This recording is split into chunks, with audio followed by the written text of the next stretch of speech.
The Ice Bucket Challenge originated as a way to help raise awareness for ALS. We encourage those watching this video to learn more about ALS and the organizations that are working to improve the lives of those touched by this disease. Hello, I'm Julia Rolls, Dean of Libraries at the Ole Miss Library. We're here today in response to a challenge from the Auburn University Library. And we challenge Delta State University Libraries. And we challenge the University of Mississippi Medical Center Library. Are you ready? Hell yeah!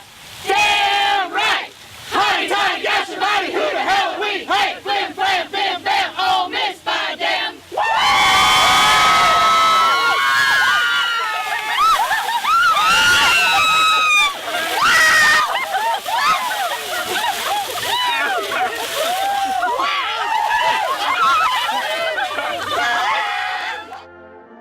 Amyotrophic lateral sclerosis, sometimes called Lou Gehrig's disease, is a rapidly progressive, fatal neurological disease that attacks the nerve cells responsible for controlling voluntary muscles, such as those in the arms, legs, and face. Patients in the later stages of the disease may become totally paralyzed. ALS is one of the most common neuromuscular diseases worldwide, and people of all races and ethnic backgrounds are affected.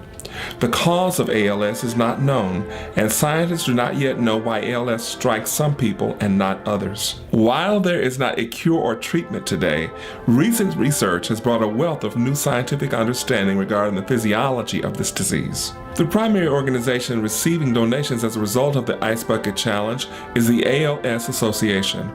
This is the only national nonprofit organization fighting Lou Gehrig's disease on every front. For more information about ALS, this organization, and how the proceeds of this challenge are being used, visit alsa.org or your local library.